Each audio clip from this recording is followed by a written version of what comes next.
Hi అండి, welcome to my channel Swapna recipe. ఈరోజు మన వంట టమోటో బాత్. మా ఇంట్లో మేము టమోటో బాత్ ఏ విధంగా తయారు చేసుకుంటామో ఆ పద్ధతి తయారీ విధానం చెప్తాను. టమోటో బాత్కి కావలసిన పదార్థాలు: 1/2 కేజీ ఉప్మా రవ్వ, 1 గ్లాసు కొలత పెట్టుకోవాలి, 2 మీడియం సైజు ఆనియన్స్, పండు టమోటాలు ఒక 3 తీసుకోవాలి, మీడియం సైజు పండు టమోటాలు ఒక 3, 2 రెమ్మల కరివేపాకు, 3 పచ్చిమిరపకాయలు, 1 ఇంచి అల్లం ముక్క చెక్కు తీసి ముక్కలు కట్ చేసుకోవాలి, తగినంత కొత్తిమీర, తగినంత పుదీనా. ముందుగా అయితే మనము టమోటాలు ఎర్రగడ్డలు కట్ చేసుకుందాము.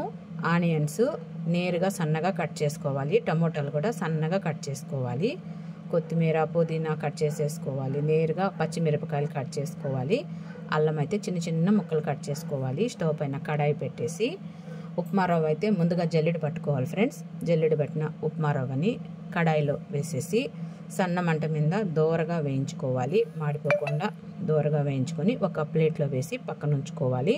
తర్వాత అదే కడాయిలో తగినంత ఆయిల్ వేసేసి తాలింపు గింజలు, 1/2 స్పూన్ ఆవాలు, 1 స్పూన్ మినప్పప్పు, 1 స్పూన్ పచ్చిశనగపప్పు, 1 చెక్క పొలుకు, 2 లవంగాలు.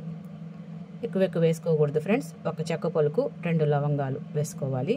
తాలింపు గింజలు చిటపటలాడిన తర్వాత 2 రెమ్మల కరివేపాకు వేసేసి సన్నగా కట్ చేసిన ఆనియన్ ముక్కలు కూడా వేసేసి పచ్చివాసన పోయే వరకు ఈ ఆనియన్స్ కాసేపు వేగించుకోవాలి. చాలా బాగుంటుంది ఫ్రెండ్స్.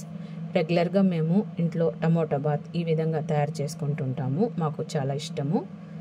తర్వాత ఆనియన్స్ వేగిపోయిన తర్వాత కట్ చేసిన అల్లం ముక్కలు, పచ్చిమిర్చి ముక్కలు, కొత్తిమీర పుదీనా కూడా వేసేసి ఓసారి బాగా కలిపేసి 1/2 స్పూను పసుపు వేయాలి. పసుపు తప్పనిసరిగా వేయాలి ఫ్రెండ్స్, చాలా బాగుంటుంది పసుపు వేస్తే టమోటా బాతు. తర్వాత కట్ చేసిన టమోటా ముక్కలు కూడా వేసేసి ఒకసారి బాగా కలిపేసేసి ఈ టమోటా బాగా మెత్తగా మగ్గిపోవాలి, బాగా మగ్గిపోవాలి. మగ్గిపోయిన తర్వాత 3 గ్లాసులు నీళ్లు వేసుకోవాలి ఫ్రెండ్స్. 1 గ్లాసు రవ్వకి 3 గ్లాసులు వాటర్ వేసుకొని ఈ వాటర్ బాగా మరగబెట్టుకోవాలి. 3 గ్లాసులు వాటర్ వేసేసి తగినంత ఉప్పు కూడా వేసేసి ఈ వాటర్ ఒకసారి బాగా కలిపేసేసి బాగా మరగనివ్వాలి. మూత పెట్టేసి మరిగించుకుందాము.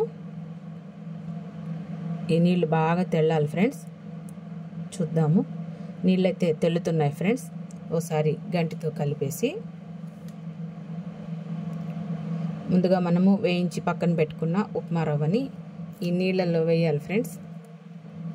సన్న మంట పెట్టుకుని కొద్దిగా ఉప్మా రవ్వ వేస్తూ గంటితో కలుపుతూ మిక్స్ చేసుకోవాలి. ఒక్కసారిగా వేస్తే ఉండగట్టేస్తుంది. కొద్దిగా రవ్వ వేస్తూ గంటితో మిక్స్ చేసుకోవాలి. సన్న మంట మీద మిక్స్ చేసుకోవాలి. చాలా బాగుంటుంది ఫ్రెండ్స్ టమోటా బాతు. మీరు కూడా ఒకసారి ట్రై చేయండి. మా ఇంట్లో అయితే మేము రెగ్యులర్గా ఈ విధంగా తయారు చేసుకుంటాము. టమోటా బాత్ ఈ విధంగా తెల్లుతున్నప్పుడు మూత పెట్టేసి ఒక 5 నిమిషాలు వదిలేసామంటే ఒకసారి బాగా కలిపేసేసి మూత పెట్టేసి సన్న మంట పైన మూత పెట్టి ఒక 5 నిమిషాలు ఉడికిచ్చేసామంటే గుమ్మగుమ్మలాడే టమోటా బాత్ రెడీ అయిపోతుంది. చూడండి ఫ్రెండ్స్ ఎంత బాగా రెడీ అయిందో. మన టమోటా బాత్ అయితే రెడీ అయింది. చాలా బాగుంటుంది ఫ్రెండ్స్ టమోటా బాత్. మీరు కూడా ఒకసారి ట్రై చేయండి.